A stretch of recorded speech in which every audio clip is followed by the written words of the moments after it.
웅겔스마라는 심리학자는 자기의 저서 가면으로부터의 도피란 책에서 인간에 대해서 정의하기를, 인간은 being이 아니라 becoming이다, 존재가 아니라 되어지는 존재다, 이런 말을 했어요. 여러분, 우리 인간이 그 자체로 존재하느냐 아니면 되어지는 자로 존재하느냐는 우리 삶에도 영향을 줄 수 있는 아주 중요한 질문입니다.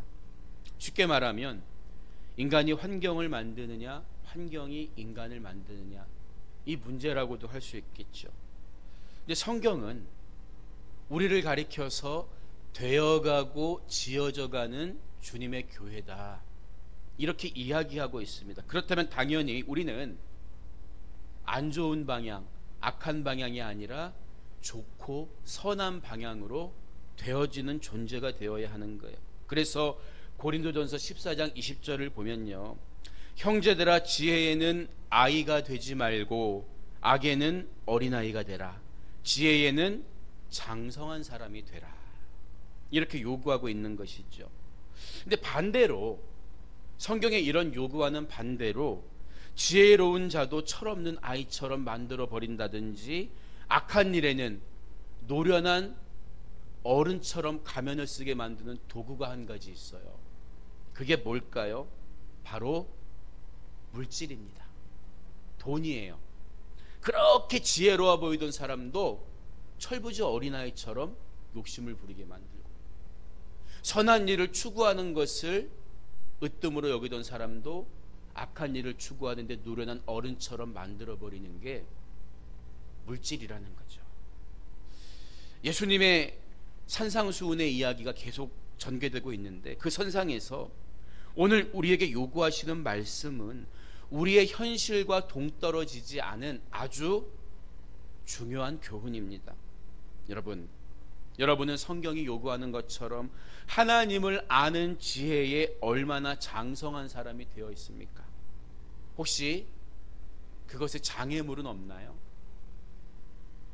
오늘 본문 19절 이하의 말씀에서 예수님은 너희를 위하여 보물을 땅에 쌓아두지 말라, 거기는 좀과 동록이 해하며 도둑이 구멍을 뚫고 도둑질하느니라. 오직 너희를 위하여 보물을 하늘에 쌓아두라, 거기는 좀이나 동록이 해하지 못하며 도둑이 구멍을 뚫지도 못하고 도둑질도 못하느니라.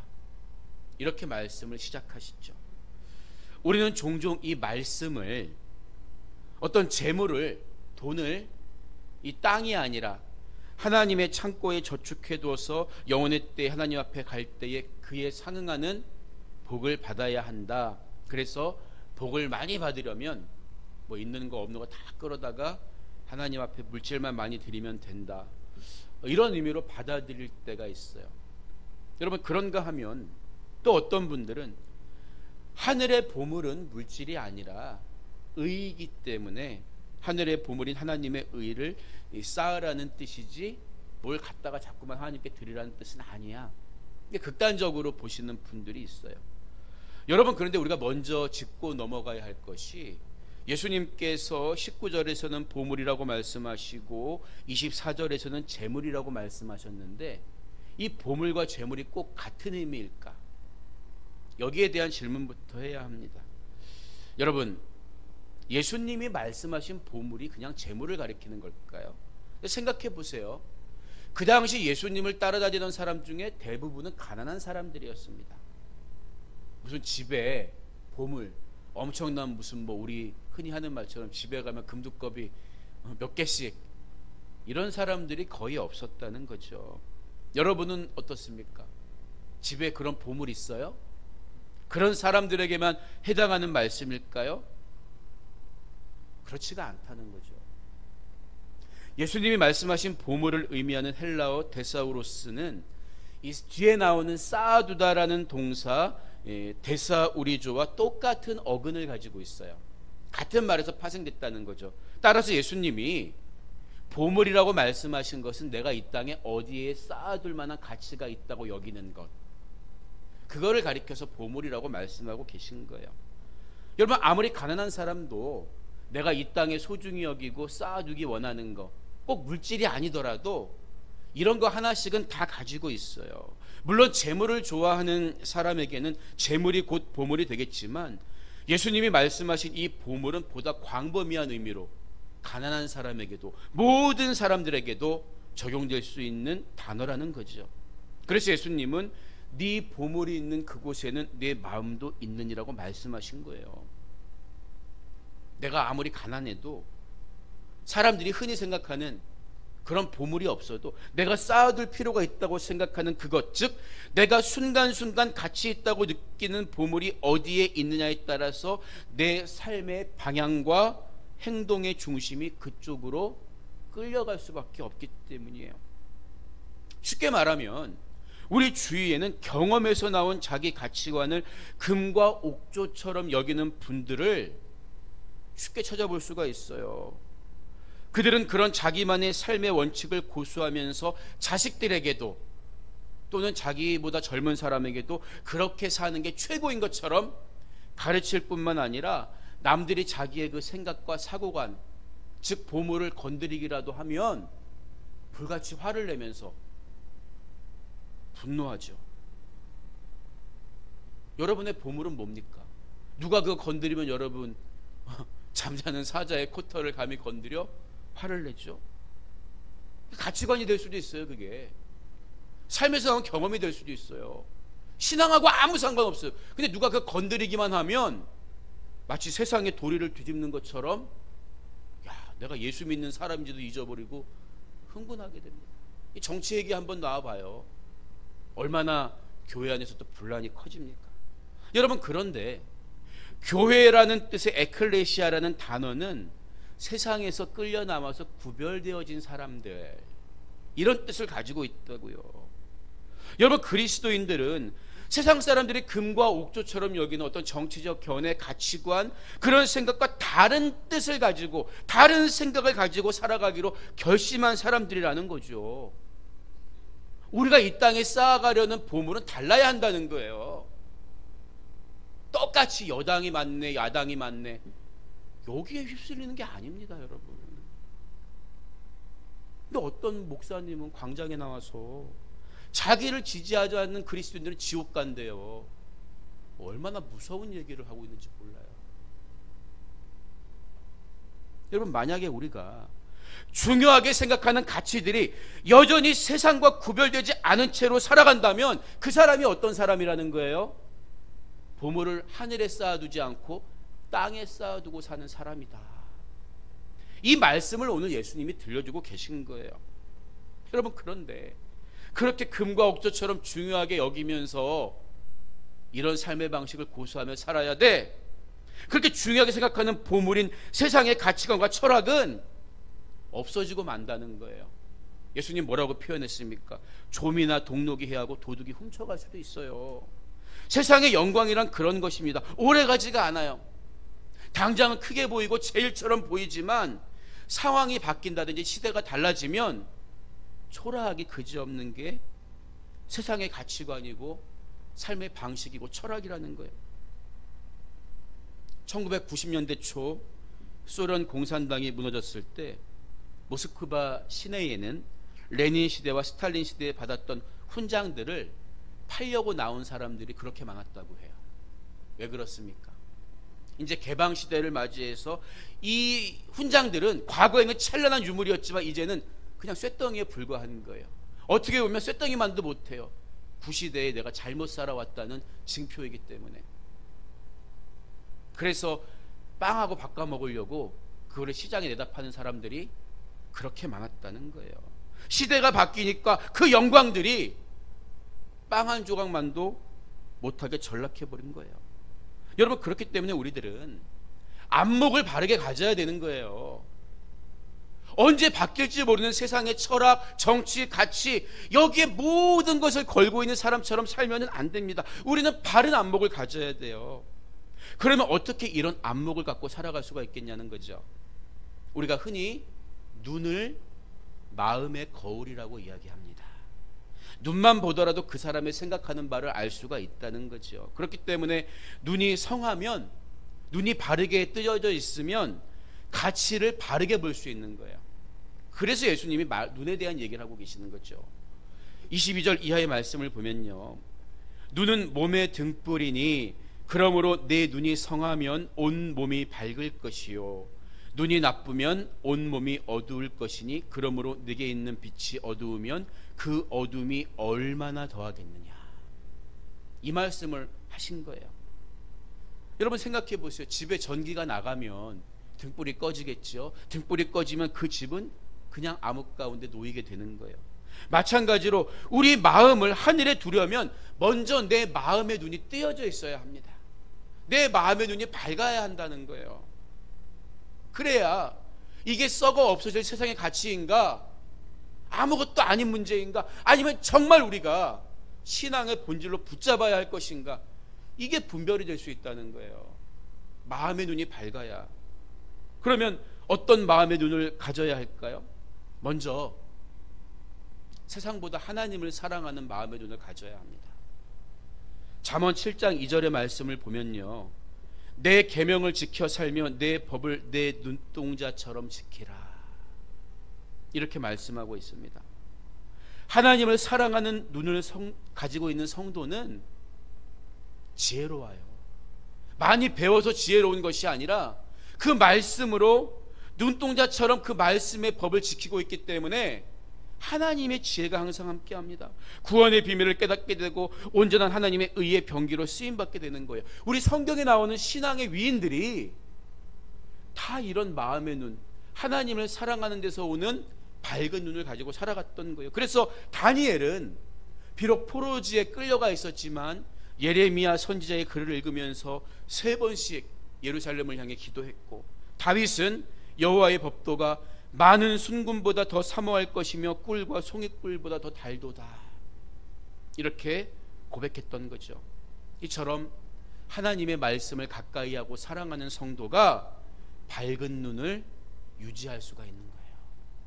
그 눈 가지고 무엇이 정말 우리가 하늘에 쌓아야 할 하나님이 주신 가치인가를 분별해 갈 수가 있다는 거죠.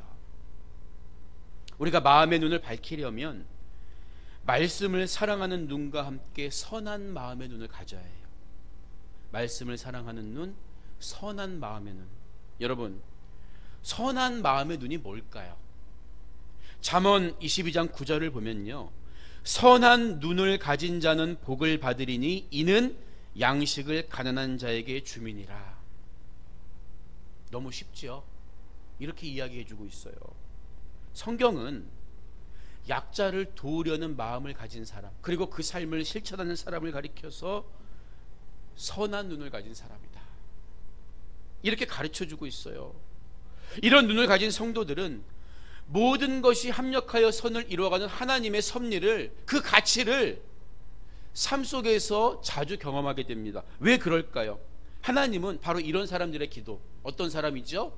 공경에 빠진 이웃들을 도와주는 자의 부르짖음에 응답해 주시겠다고 약속했기 때문이에요. 그래서 시편 34편 15절을 보면 여호와의 눈은 의인을 향하시고 그의 귀는 그들의 부르짖음에 기울이시는도다. 우리가 선한 눈을 가지고 이웃들을 돕고 하나님 앞에 의로운 삶을 살면 우리가 부르짖을 때 하나님은 귀를 기울이신다는 거예요. 여러분, 이처럼 선한 마음의 눈을 가지고 살아갈 때 내 신앙의 눈도 밝혀지는 거예요.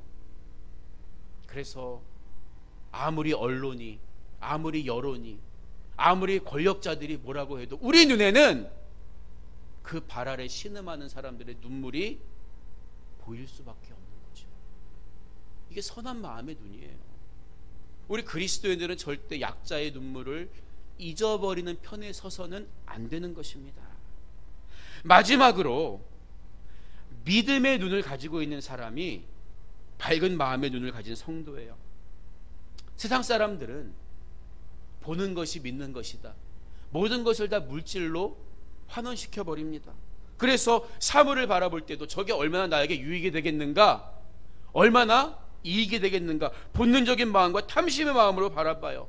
그런가 하면 지식을 가지고 있다고 자부하는 사람들은 냉철한 자기 지식을 가지고선 어떤 지성의 눈, 과학의 눈, 이성의 눈으로 모든 것을 판단하려고 하겠죠. 그러나 우리 성도들은 바라는 것들의 실상인 믿음의 눈으로 바라볼 때 세속에 휩쓸리지 않을 수가 있는 거예요.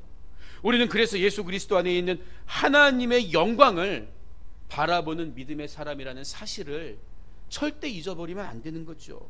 여러분, 믿음의 눈을 가진 사람만이 예수 그리스도를 바라볼 수 있고 하나님의 구원의 능력을 그 예수 안에 있는 능력을 통해서 깨닫게 되는 것 아닙니까? 그래서 아무리 세상이 어두워지고 우리를 혼탁한 가치관으로 밀어 넣으려고 몸부림쳐도 그 빛을 바라보면서, 생명의 빛이신 예수님을 바라보면서 하나님께로만 올바로 나아갈 수가 있는 거예요.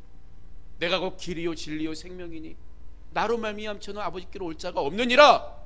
예수님 하신 말씀을 믿으면서 그 믿음으로 나아가는 거죠. 여러분, 이처럼 우리가 먼저 내 마음의 눈을 밝히고 있어야 되는 거예요. 말씀을 사랑하는 눈, 선한 마음의 눈, 믿음의 눈, 그 마음으로 마음의 눈을 밝힐 때 우리는 진정한 가치를 분별할 수 있고 이 땅에다가 그 보화를 쌓는데 허비하지 않고 하늘의 영광을 위해서 보화를 쌓아갈 수가 있는 거죠. 여러분, 근데 중요한 게 뭡니까? 이론보다 실천이에요. 예수님 말씀은 하나라도 실천하는 게 유익이지 10가지 100가지 알기만 하는 것은 절대 유익이 되지 못합니다. 그런데 우리가 살고 있는 이 세상의 모습이 어떻습니까? 물질이 지배하는 세상을 우리가 살고 있다는 게 문제예요. 그래서 크게 자본주의 유물론과 공산주의 유물론으로 대표되는 물질주의 시대를 우리가 살아가고 있다는 거죠. 존 화이트의 견해에 따르면 공산주의 유물론은 돈만이 유일한 존재라고 주장을 하고 자본주의 유물론은 돈만이 제일 중요하다고 주장한다. 이 말을 해요. 쉽게 말하면 공산주의 사회에서는, 러시아나 중국 같은 이 공산주의 사회에서는 물질이 유일한 존재다, 이런 주장을 하는데 우리 같은 자본주의도 크게 다르지 않다는 거예요. 왜? 제일 중요한 게 뭐라 그럽니까? 어떤 사람의 생명입니까? 아니에요. 깊이 파고 들어가면 우리가 살고 있는 자본주의 세계도 물질이 제일이야, 최고야. 유일하진 않지만, 그러니까 그 밑바닥에 뭐가 깔려 있는 거예요? 우리가 살고 있는 이 세상은 공산주의든 자본주의든 물질을 우선으로 치는 그 생각이 다 깔려 있는 거예요. 똑같습니다. 상황이 이렇다 보니까 어떤 사람에 대해서 알려면, 야, 돈을 줘봐, 그 사람 손에 돈을 한번 쥐어줘봐, 그러면 그 사람에 대해서 알 거야. 지금은 우리가 가진 게 없으니까, 예수님이 가난한 자가 복이 있다고 하셨어. 아멘. 이 말씀으로 화답하지만 여러분에게 누가 억만금을 줘본다고 생각해 보세요. 그러면 그 사람이 중요하게 여기는 인생의 가치가 대번에 드러나요. 그래갖고 다 땅을 사는 사람이 있을 수도 있고, 그래갖고 집을 사는 사람이 있을 수도 있고. 여러분, 아무리 이상적으로 생각하고 고상해 보이고 또 나는 가치가 여기에 있어 주장을 해도 실제로 물질이라는, 재물이라는 현실적인 유혹이 찾아오면 진짜 내가 섬기는 대상이 누구인가가 대번에 드러난다는 거예요. 그래서 돈이라는 것은 우리 신앙을 시험대에 올려놓는 저울이다, 이렇게 말할 수 있는 거죠. 그렇기 때문에 예수님은 이렇게 말씀을 앞에서 하시다가 결국 우리가 지향하는 가치관, 이 삶의 방식, 그게 보물이라고 말할 수 있겠지만 그 정점에 뭘 언급하시는 거예요? 재물을 언급하고 계시는 거예요. 그래서 오늘 말씀의 결론이라고 할 수 있는 본문 24절 이하의 말씀을 보면요, 예수님이 한 사람이 두 주인을 섬기지 못할 것이니 혹 이를 미워하고 저를 사랑하거나 혹 이를 중히 여기고 저를 경히 여김이라. 너희가 하나님과 재물을 겸하여 섬기지 못하느니라. 이렇게 말씀하고 계시는 거예요. 우리 신앙의 시금석이 재물이 된다는 거예요. 서론에서 말씀드리는 것처럼 재물은 지혜로운 자도 어린아이처럼 철부지처럼 만들어버리고, 선을 지향하는 사람도 악에 대해서 장성한 어른처럼 만들어버리는 파괴력이 있기 때문입니다. 재밌는 것은 여기서 재물로 번역된 헬라어 맘모나란 단어가 영어에서 재물을 의미하는 맘몬으로 발전되었는데, 이 맘모나라는 단어는 히브리어로 보면은 믿다, 신뢰하다는 뜻을 가진 아멘과 같은 어근을 가지고 있는 단어라고 해요. 여러분, 우리가 하나님 말씀을 들을 때 아멘 하잖아요. 그런데 히브리어를 들여다보면 이 재물과 어근이 같다는 거예요. 예나 지금이나 사람들에게 있어서 재물은 일종의 섬김의 대상이 얼마든지 될 수 있다는 거죠. 여러분, 그런데 우리가 하나님 말씀을 들을 때 아멘 해야지 재물을 보면서 아멘 했어야 되겠습니까? 우리가 살아가는 데 있어서 재물은 필요합니다. 재물은 필요해요. 재물 자체에는 가치가 없어요. 재물은 악하다든지 선하다든지 우리가 가치를 매길 수 있는 대상이 아닙니다. 그냥 필요한 존재예요. 재물은. 예수님도 재물이 필요 없다고 하신 게 아니라 하나님과 맞먹는 또는 하나님을 초월하는 섬김의 대상이 되면 안 된다고 말씀하고 계시는 거죠. 왜 이 말씀을 하셨을까? 실제로 너무나 많은 사람들이, 예수님 당신은 물론 지금도 머리로는 내가 바른 가치관을 갖고 살아야지, 내가 이 땅의 가치보다 하늘을 더 지향하며 살아야지, 머리로는 그렇게 알아요. 말로는 그렇게 이야기를 많이 합니다. 그런데 돈의 유혹 앞에서 아멘 여지없이 무너지는 게 안타까운 현실이라는 거예요. 예전에 어떤 기도 모임을 갔는데 한 집사님이 자기 기도 제목을 꺼내 놓습니다. 남편을 위해 기도해 달라는 거예요. 들어보니까 방산 사업을 하시는 분입니다. 우리 몇 년 전에 어마어마한 규모의 방산 비리가 터져서 온 국민이 분노한 일이 있었는데 거기에 연루된 분이에요. 그런 자기 남편을 위해서 잘 빠져나가게 해달라고. 어떻게 저런 기도를 부탁할 수 있을까? 근데 이해가 돼요. 그분의 머릿속에, 그분의 마음속에 하나님 이것만 잘 지나가게 해주시면 내가 하나님께 뭐 몇 억을 투척하겠습니다. 하나님 그런 기도 들으실까요? 하나님이 몇 억이 없어서 재물에 벌벌 떨고 재물을 섬기는 그분의 기도에 응답하셔야 할까요? 근데 부끄럽지 않게 그런 기도 제목을 내놓는 분도 계시다는 거예요. 여러분, 이처럼 우리가 재물에 대해서 어떤 태도를 취하는가는 예수님이 앞서 말씀하신 우리가 정말 어디에 가치관을 두고 우리의 보물을 쌓아두고 사느냐에 대해서 진짜인지 아닌지를 가늠해주는 중요한 시금석이 된다는 거예요. 여러분, 여호수아서 24장 15절을 보면 여호수아가 백성들에게 이렇게 선포하죠. 너희가 섬길 자를 오늘 택하라. 오직 나와 내 집은 여호와를 섬기겠노라. 선택의 문제라는 거예요. 우리도 분명하게 선택해야 합니다. 우리가 섬겨야 할 하나님을 섬기지 못하면, 하나님을 택하지 못하면 섬기지 말아야 할 것을 따라갈 수밖에 없기 때문이에요. 여러분, 당연히 해야 할 일을 안 하면 어떻게 됩니까? 하지 않아도 되거나 하지 말아야 할 일을 하게 되는 거예요. 그래서 우리는 섬길 자를 택하고 내 마음에 결단을 내리고 바른 관계를 찾는 게, 그게 신앙이다. 이 개념을 우리 속에, 머릿속에 딱 집어넣고 있을 뿐만 아니라 그렇게 그냥 살아가야 하는 것입니다. 그래야 우리는 유혹 앞에 넘어지지 않을 수가 있어요. 여러분, 그렇기 때문에 하나님과 동행하는 사람은 내가 정말 하늘의 보화를 쌓아두고 살아가는 사람인지, 아니면 오늘 예수님 말씀 앞에 회개하고 돌이켜야 할 사람인지 스스로 알고 있습니다. 제가 얘기하지 않아도. 여러분, 이것은 단순히 내가 돈을 많이 내느냐 이 문제를 얘기하는 게 아니에요. 여러분, 그러나 중요한 사실이 있습니다. 헌금은 대충 하면서 하나님의 것을 하나님께 드리지 않으면서 세상에서 즐기고 세상에서 투자하느라 정신없이 돈을 쓰는 사람이 하늘의 보화를 쌓는 사람일까요?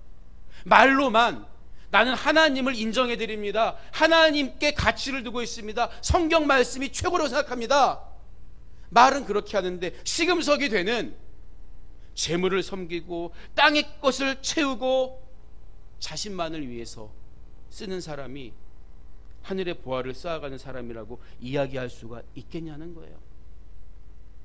주위에 가난한 이웃들이 울고 있는 모습을 보면서도 나 몰라라 하면서 그냥 내가 먹고 잘 살고 자식들을 위해서 쓰는 데는 아끼지 않는 사람이 오늘 예수님 말씀에 비추어 하늘의 보화를 쌓아두고 하나님만 섬기는 사람이라고 이야기할 수가 있겠습니까? 아니에요, 여러분. 재물이 다가 아니지만 그래서 재물은 내가 생각하고 있는 대로 믿느냐에 대한 중요한 시금석이 되는 거예요. 오늘 예수님은 하나님을 잘 섬기려면 재물은 다 버려야 한다, 이 양자택일의 문제를 말씀하신 게 아니야. 우리가 다 포기하면 어떻게 삽니까? 예수님 말씀은 우리는 받은 만큼 가치 있게 써야 할 책임이 있다는 것을 가르쳐 주시는 거예요. 우리는 물질도 하나님이 주셨다면 그것도 선하게 써야 할 소명이 있는 사람들이라는 거죠. 그런 의미에서 재물도 거룩한 거예요. 왜? 하나님이 이 물질을 의롭게 쓰라고 우리에게 주셨기 때문이죠. 우리의 영성은 그래서 내 마음만, 내 심령만 거룩하다고 하면 그건 가짜예요. 웨슬리 목사님은 그래서 지갑이 회개해야 진짜 회개다, 좀 극단적인 표현이지만 이런 말씀을 하신 거죠. 오늘 예수님 말씀의 결론이기도 한 거예요. 내 몸을 하나님께 드렸다면 내가 갖고 있는 보화도 하나님께 드리는 게, 그것을 기쁨으로 여기는 게 당연하다는 거예요. 바로 그것이 진정으로 하늘의 보화를 쌓아가는 삶이라고 예수님 오늘 가르쳐 주신 거예요. 오늘 말씀을 마무리합니다. 저는 예전에 제 동기 목사님이 들려주신 이야기가 아직도 기억에 남아있어요. 그 목사님이 목회 초년 시기에 어려운 개척교회를 시작하게 됐습니다. 몇 년 동안 고군분투해도 교회는 제자리 걸음이었고 성도들도 몇 분 되지 않아서 아이들 과자 한 봉지 사주는 것도 버거웠다고 해요. 근데 굉장히 성실하게 목회하는 그 분을 보고 주위의 선배 목사님 한 분이 좋은 임지를 추천해 주셨다고 합니다. 하나님이 드디어 나를 이 험지에서 건져주시는구나. 당연히 그곳에 가려고 마음 먹고 기도를 시작했는데 이게 웬걸요. 하나님의 음성은, 하나님이 주시는 마음은 그 목사님의 기대와는 전혀 다른 거였다고 해요. 하나님은 네가 이곳에서 몇 년 더 나를 위해 섬겨주겠니? 이런 응답이었다는 것입니다. 이미 이삿짐도 하나씩 둘씩 정리하고 좋은 임지로 갈 마음이 부푼 사모님에게 이 말을 어떻게 꺼내요? 근데 얘기는 해야 되잖아요. 어렵게 그 이야기를 꺼냈더니 사모님이 울면서 이런 말을 하더라는 거죠. 내가 지금 한 손에는 금덩이를 들고 있고 한 손에는 돌덩이를 들고 있는데 하나님은 이 금덩이를 버리라고 하시는군요. 그래도 순종해야겠죠. 결국 목사님 부부는 하나님 말씀에 순종해서 몇 년 더 그 자리를 지켰다고 해요. 이 자체가 중요하기 때문에 그 뒤에 이야기는 제가 하지 않겠습니다. 그 마음이었어요. 그 마음. 여러분, 우리가 정말 어디에 가치를 두고 사느냐 하는 것은, 우리가 정말 어디에 보물을 쌓아두고 살아가느냐 하는 것은 우리의 말로 증명되는 게 아니라 우리 삶의 행동으로 증명되는 것입니다. 내가 아무리 하나님을 위해서, 영혼의 때를 위해서 산다고 주장을 해도 내가 지금 뿌리고 있는 씨앗들이 영혼의 때를 위한 것이 아니라 이 땅에서 어떻게 하면 잘 먹고 잘 살 것인가, 우리 집만 행복할 것인가? 땅에서 거둘 수 있는 것들을 향해 있다면 이것은 하늘의 보화를 쌓아두는 것과 전혀 무관하며 영원의 때에 우리가 거둘 수 있는 것은 아무것도 없다는 거예요. 여러분, 우리는 믿는 대로 살아야 합니다. 오늘 우리에게 주신 예수님의 이 말씀을 우리 마음에 새기면서 재물이 주인 행세하는 이 땅에서 오직 하나님만 주인으로 여기고 섬기며 살아갈 수 있는 귀하고 복된 걸음 걸어가는 여러분들이 되시기를 주님의 이름으로 간절히 부탁드립니다.